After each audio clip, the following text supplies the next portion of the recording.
Greetings friends, it's the Nightmare Rider here, and I've been needing to do a few videos and I haven't done one in a while, so I thought I'd start doing a series of impressions video.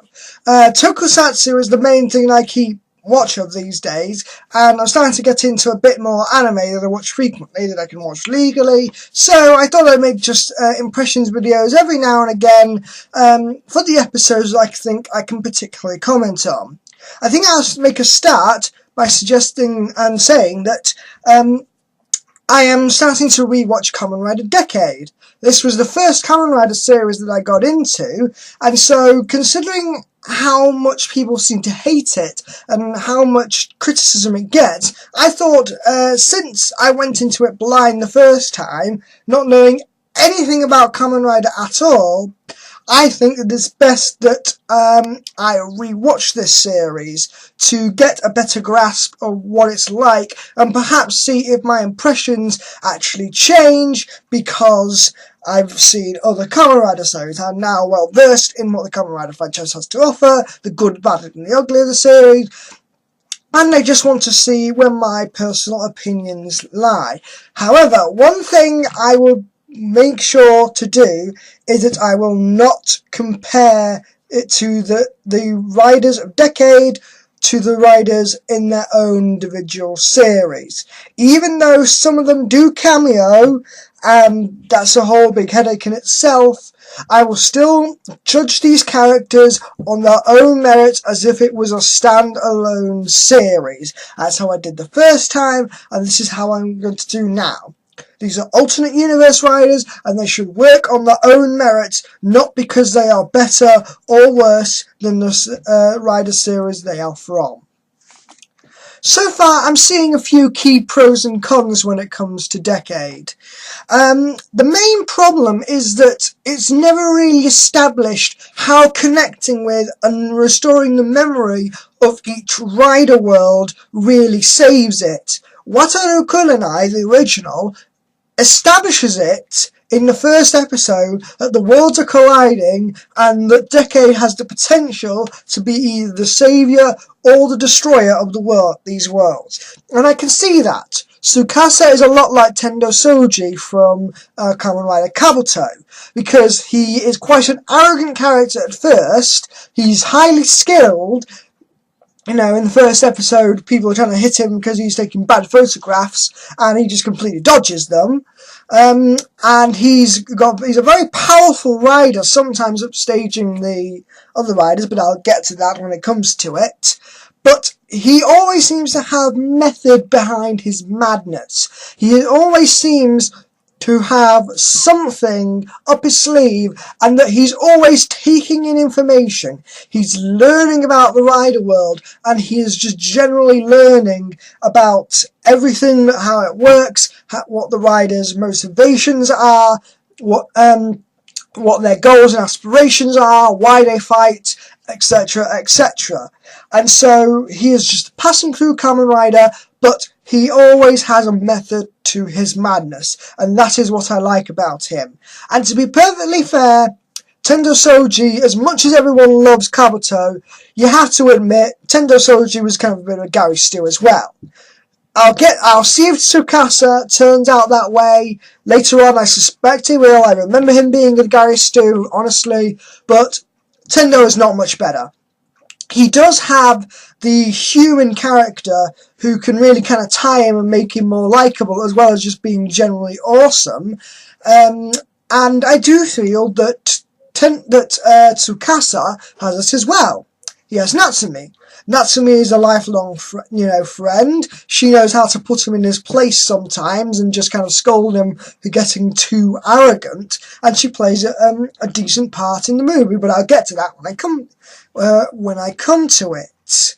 And so she's really the character. She may not get directly involved, but in my personal opinion, she is far, far above the Kamen Rider Club members from Kamen Rider Forze. Because really, you know, she may be kind of bland. She may have very few facial expressions. You know, she's been considered the Kristen Stewart, the Bella Swan of the Kamen Rider world. I don't quite see that. She has much more personality. She is learning just as much as Tsukasa. She genuinely worries for him. She has these visions, and she sees that she's kind of struggling with whether Decade is going to become really the saviour or the destroyer, as each of these elements in her dreams start coming together. And that's what I generally like about it. But just like in Kiva, how Castle Duran is never really explained, how it's never really shown how it's supposed to time travel or where it comes from, neither does it explain how the Ikari studio travels between Rider worlds. It just kind of does. You know, I can understand the dimensional barriers are breaking down, and he's given this mysterious device that, you know, allows him to assimilate the powers of other riders. I get that, but I just can't help but feel it needs to be more details to understand more how on earth, you know, he's actually supposed to travel to everything, just how it works. At least give us a bit of exposition there, you know. But those are the major flaws. I mean, I love Kamen Rider Kiva. Kamen Rider Kiva is one of my favourite series, and I honestly think that's one of the best series out there, despite the gigantic plot hole of Castle Duran. And likewise, despite it never being properly explained how Decade travels between the Rider worlds, and how it's not properly explained how he's meant to save them to begin with, I still think this is a decent series so far. Now, keep in mind, I've only rewatched so far up to episode 5, rather. There are 30 episodes overall. Honestly, I'm just trying to hold back as many judgments, and I remember that later in the series, Kuga does become kind of just this ditzy, useless sidekick, and Tsukasa does become a Gary Stu. But this is just from my own memory, and I don't always trust my own memory. I've rewatched Kiva twice, and now I'm rewatching Decade again, so I can get a firm impression and clear out any details that I may have missed or didn't understand before because I hadn't seen any previous Rider series. Now that I'm more familiar with it, I can get a more experienced so fans look at it, and I can give a better impression, an idea of how good it really is. I will say that I really like the Kiva arc, though. Kamen Rider Kiva is one of my favourite series, so it contains a lot of fan service there, but also does its own twist. Wataru is a child in this, and he is basically the son of a Fangire and a human. He is half Fangire, and it actually explores his Fangire nature in this, like it did in the series, because, you know, this is going to contain spoilers, by the way.